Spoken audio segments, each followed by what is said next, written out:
Assalamualaikum warahmatullahi wabarakatuh. Perkenalkan, nama saya Ninis Lestiarini.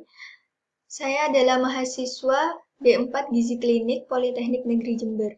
Pada kesempatan kali ini, saya akan menyampaikan tentang materi pendidikan dan pelatihan yang berjudul Keselamatan Kerja pada Penjamah Makanan, mulai dari penerimaan sampai dengan distribusi bahan makanan.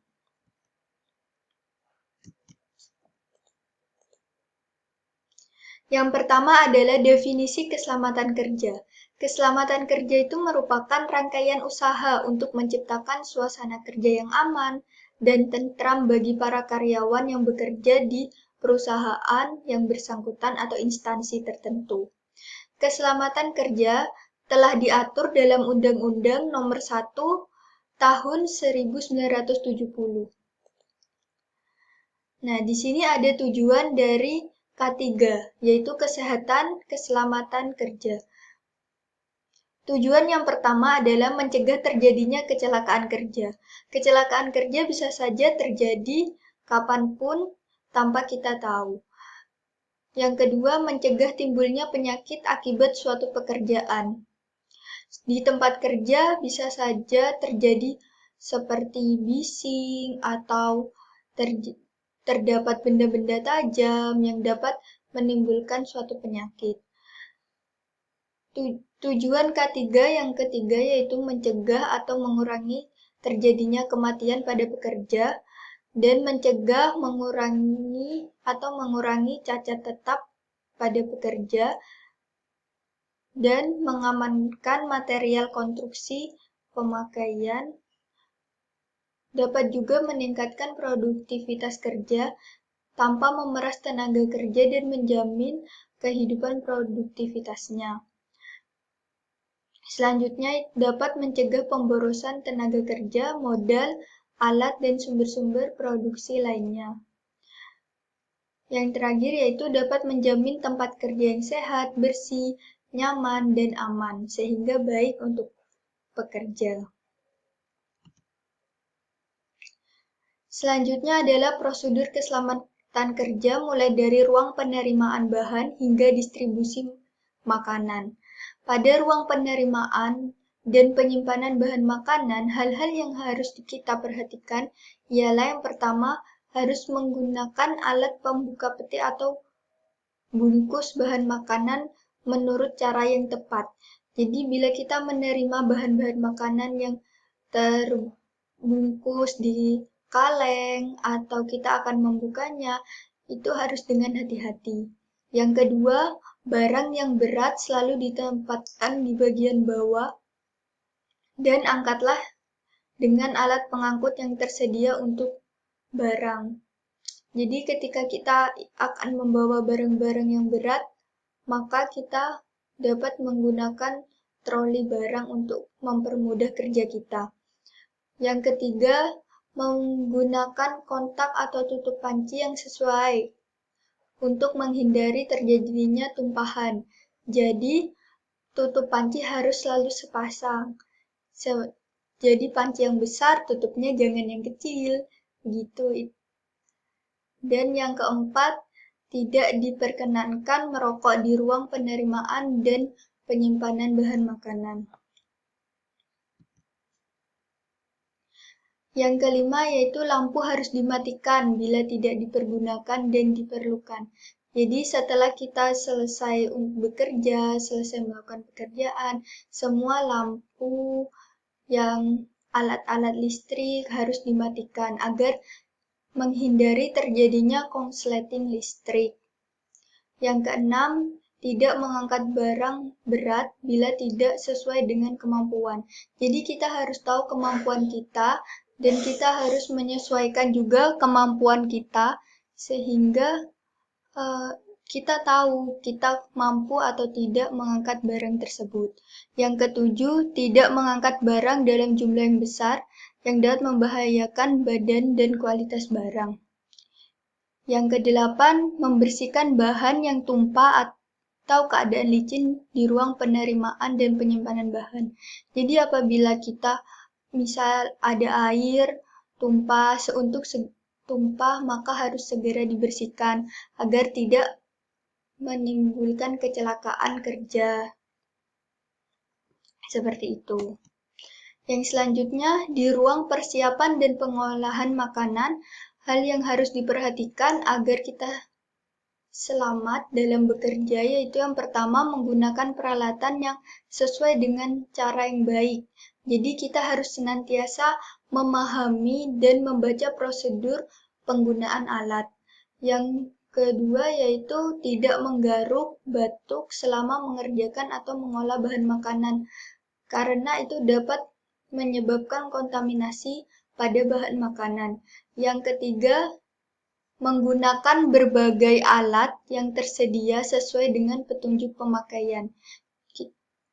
Dalam melakukan pekerjaan, kita harus senantiasa membaca prosedur-prosedur yang tersedia atau cara-cara yang tersedia pada alat agar tidak salah dan tidak menimbulkan kerusakan pada alat tersebut. Yang keempat yaitu bersihkan mesin menurut petunjuk dan matikan mesin sebelumnya. Jadi setelah mesin digunakan kita harus senantiasa membersihkannya dan harus menggunakan mesin sesuai petunjuk agar mesin tidak mudah rusak. Dan yang kelima adalah menggunakan serbet sesuai macam dan peralatan yang dibersihkan. Nah, yang keenam adalah berhati-hatilah bila membuka dan menutup, menyalakan atau mematikan mesin, lampu, gas, dan listrik. Agar tidak ada korsleting atau tidak terjadi kebocoran gas. Yang ketujuh, meneliti dahulu semua peralatan sebelum digunakan. Jadi sebelum menggunakan alat kita harus senantiasa memastikan bahwa alat tersebut dalam keadaan yang baik. Yang kedelapan, pada saat selesai menggunakan, kita harus teliti kembali apakah semua peralatan itu sudah dimatikan mesinnya. Jangan sampai ketika kita setelah menggunakan, alatnya masih hidup. Itu dapat merusak alat tersebut. Yang kesembilan, mengisi panci-panci menurut ukuran semestinya. Jangan melebihi porsi yang ditetapkan. Jadi saat mengisi panci, kita harus senantiasa tahu ukuran-ukuran panci, jangan terlalu berlebihan agar tidak tumpah. Yang ke-10 adalah tidak memuat kereta makan melebihi kapasitasnya. Jadi tidak perlu terlalu banyak untuk membawa makanan, agar makanan tidak mudah tumpah. Yang ke-11 adalah meletakkan alat menurut tempatnya dan ditata dengan rapi. Nah, di ruang distribusi instalasi gizi, ada hal-hal yang harus kita perhatikan, yaitu tidak mengisi panci atau piring terlalu penuh. Saat ingin mendistribusikan makanan, pastikan panci atau piring tidak terisi makanan yang penuh agar tidak tumpah. Dan yang kedua, tidak mengisi kereta makanan melebihi kapasitas kereta makan. Nah, hal ini perlu diperhatikan agar saat kita membawa makanan, makanan itu akan sampai dengan baik tanpa ada cacat atau tumpah yang lainnya. Yang ketiga yaitu bila membawa air panas, tutuplah dengan rapat atau tidak mengisi tempat tersebut sampai penuh. Seperti itu. Nah, saat melakukan pekerjaan kita perlu memperhatikan alat pelindung kerja. Alat pelindung kerja ini harus senantiasa kita perhatikan agar kita selamat dalam bekerja. Selamat selama bekerja. Jadi yang pertama itu baju kerja. Baju kerja itu yang sering kita pakai, terus bisa jadi celemek ketika kita memasak, topi yang terbuat dari bahan yang tidak panas untuk melindungi kepala kita. Terus yang kedua adalah menggunakan sandal yang tidak licin bila berada di lingkungan dapur. Yang ketiga adalah menggunakan ampal atau serbet itu pada tempatnya. Jadi misalnya kita mau mengangkat barang yang panas sekali, berarti serbetnya tuh harus yang lebih tebal. Yang keempat, tersedia alat sanitasi yang sesuai. Seperti ketika kita mau mengolah bahan makanan, ketika kita menerima bahan makanan, kita harus senantiasa mencuci tangan kita agar tetap bersih dan bahan makanan tersebut terhindar dari kontaminasi.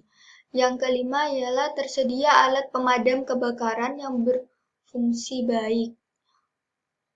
Dan yang keenam adalah tersedia alat obat P3K.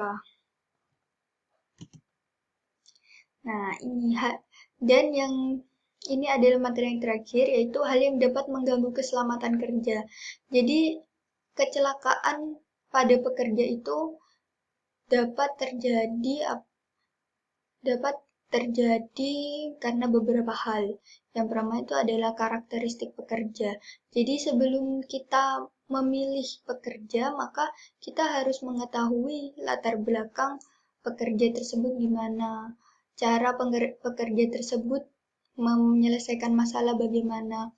Karena apabila kita mendapat pekerja yang memiliki emosi yang tinggi, sering emosi, maka itu juga dapat membahayakan keselamatan kerja untuk dirinya dan untuk orang lain. Yang kedua adalah kelelahan kerja. Dan kita harus sebagai pekerja kita harus mengetahui beban kerja. Jadi jangan sampai membuat pekerja tersebut sangat kelelahan sehingga dia mudah stres dan kelelahan tersebut dapat menyebabkan kecelakaan dalam bekerja. Yang ketiga adalah penyakit-penyakit yang diakibatkan pekerjaan. Jadi apabila kita tidak menggunakan alat pelindung diri atau terdapat pekerja lain yang sedang sakit, itu mudah sekali kita tertular. Maka dari itu, kita perlu untuk memperhatikan kesehatan kita, selalu mengecek kesehatan, dan menjaga sistem imun kita selama bekerja, agar kita tetap fokus dalam bekerja. Dan yang terakhir adalah kehidupan kerja berkualitas rendah. Maksud dari kehidupan kerja berkualitas rendah ini dapat disebabkan dari tuntutan pekerjaan atau dari kondisi tempat kerja yang kurang mendukung. Jadi tempat kerjanya kurang bersih, kurang sehat, kurang aman. Nah, di situ dapat menimbulkan stres pada pekerja sehingga mudah sekali terjadi kecelakaan pada pekerja. Seperti itu. Nah, sekian materi yang saya sampaikan. Kurang lebihnya mohon maaf. Wabillahi taufiq wal hidayah. Wassalamualaikum warahmatullahi wabarakatuh.